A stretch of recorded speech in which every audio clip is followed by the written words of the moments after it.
Well, I was born a long time ago, some 55 years now. I was born on 30th of November 1964. I'm told I was born at home in the village. My mother went into labor at around 9 p.m. It was a Monday. And I'm told my father was listening to BBC. And Winston Churchill, the former Prime Minister of Britain, was celebrating his 91st birthday. It happens to have been his first birthday, the 30th of November. So the first name I was given was Churchill when I was born. The name by which I'm known in the village, everybody calls me by that name, but it's a nickname. Then the other name which I was given again, because it was a Monday, was Baraza, but I hear my grandfather objected. Because there was just a very lousy man in the village called Baraza, and he said he didn't want his grandson to to have the characteristics of Baraza. My grandfather objected. I was the fifth born, the first son in the family. Ahead of me were 4 sisters, so I was number 5, the first boy. So I grew up in that setup. My village is called Kwangamoro. It's a Teso word. The first part, Kwang, means white. Kwang means white, then Moro means rock. So it means white rocks. There are white rocks in my area. The village is called by that name. It's in Teso South, sub-county or constituency in Busia County.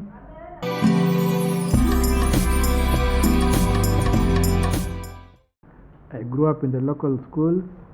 I went to Kwangamoro Primary School. I joined St. Paul's Ampura for 1 or 2 years, Form 1 and Form 2, where I met Guadalupe fathers who convinced me to join the seminary. So I joined St. Peter's Seminary in Form 3, Form 4. Then I went to Tindinyo College, which was part of St. Peter's Seminary, for Form 5 and Form 6. Then I passed. I was called to university. I declined. I went to St. Augustine's Philosophicum in Mabanga to pursue philosophy. So I went and studied philosophy. Then after that, I got involved in I got ill and I could not continue with my studies. So I came back. I joined the Kenya Polytechnic. And I trained in mechanical engineering. Yeah, automotive division. We were targeting, remember the Nyayo car? So something called the Nyayo car. There was some concept we want to do cars here, so we did those studies. We were trained, but then the thing was messed up. So we never got recruited as it had been planned. So I got into the streets. I began doing my own things.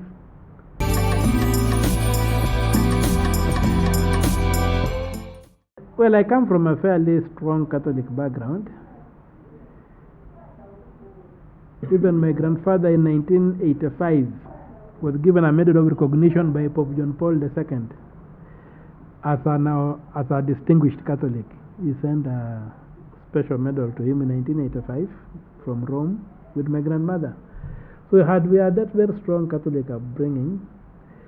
Then, of course, when I got to secondary school and I got to Guadalupe Fathers, they took me to the seminary. I continued in the seminary. I met Saverian brothers who are my teachers. I also got people like Father Shaki and whatever who believed a lot in formation more than education, so that they believed in a lot of scholarship. So we were made to read a lot outside the syllabus. And also, for example, we never had class after 1 o'clock. Well, our classes ended at 1 o'clock.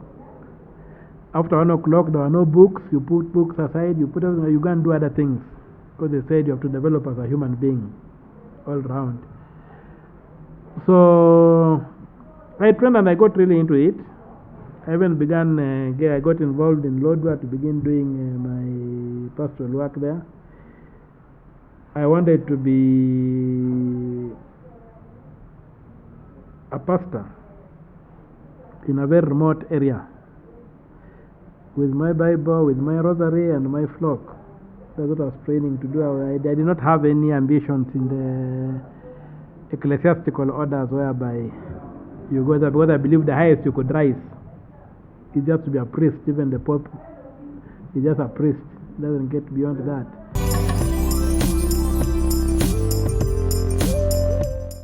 Along the way, I became sick. I developed a grand mal. Grand mal is epilepsy. I got heavily epileptic, and so I was told you cannot become a priest with epilepsy, because what happens if you get an attack during the Eucharist? And it made sense. So I came out and I was continuing my treatment. I was being treated as Aga Khan. That's why they organized the problem. Then one time I was playing football and I got a fit. I used to get about, when it was really on the peak, I used to get about 3-4 fits in a day. So I got a fit. And there was somebody who was playing on the other team at that time was a young man who was a primary school teacher who had been posted in the area. When I recovered, he came to me and said, I would like to put you on some treatment, because his grandfather taught him cures for about 24 diseases, but he had forgotten everything. He only remembered 2, for epilepsy and this hunchback, where people bend, the back grows like this.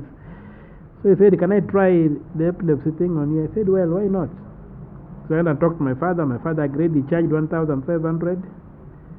He told me to stop taking the European medicine and put me on his medication. That was on 17th December 1987. He put me on that medication, and from that day to today, I've never had a fit.